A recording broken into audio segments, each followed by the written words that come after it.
This is Achron, the world's first meta-time strategy game. As you can see, this level provides me with a number of buildings and units to start with. Suppose I want to send a scout to find out where the enemy units are. I'll take my Lancer and look around. The enemy destroyed my Lancer.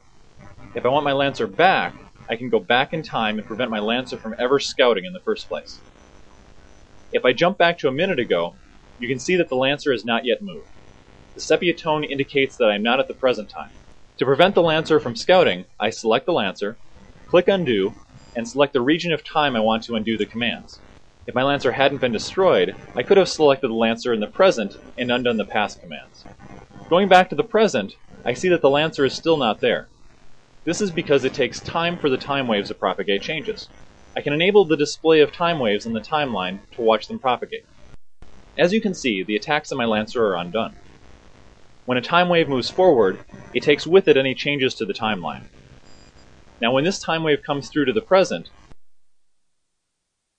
as you can see by the blurred movement and flash, the Lancer is now returned. Rather, its previous actions were undone, and it is never left in the first place. The colors aid the player in differentiating the time waves. If I travel further back in time, the sepia tone becomes stronger. The line of my team color, which is currently blue, indicates my current time position. The red line indicates when my opponent is.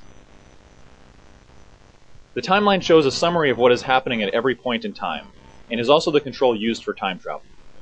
For example, when I create a mech, you can see the green bar appear in the timeline indicating that I created a unit, and the orange bar indicating that I consumed resources.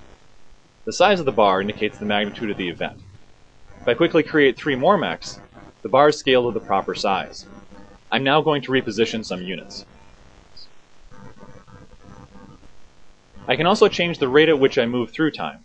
As you can see, the mechs walk twice as fast.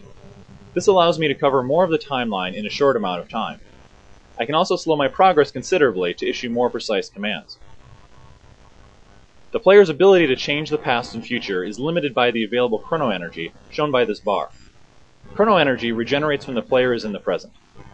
When the player goes to the past, issuing a command to a unit consumes some of the chrono energy. The further in the past the player is, the more chrono energy a single command consumes. When a player has insufficient chrono energy, he must return to the present and wait for the energy to automatically regenerate. When a unit is near a chronoporter, it may travel through time. I will now take these newly made mechs and send them back 2 minutes in time to before when they were created. I am now back in time and have these extra mechs from the future. We'll attack the enemy with this large group. I can set them to all follow one commander so that I can control them all from this one unit. The animated lines indicate which unit reports to which, and a blue star under the unit indicates that it is currently a top-level commander of the hierarchy. By sending commands to a top-level commander, I can control the entire group. As the battle progresses in the past, I can return to the present, make more units, and continue to play there. Since I attacked my opponent in the past, and the time waves have not yet propagated the results of this battle to the present, my units are still here in the present. During a battle, damage received is shown in red on the timeline, while the damage I dealt out is shown in blue. The flashing red indicates that I was not there to witness the damage I received. I can jump back to any point in the battle to witness or change the outcome myself.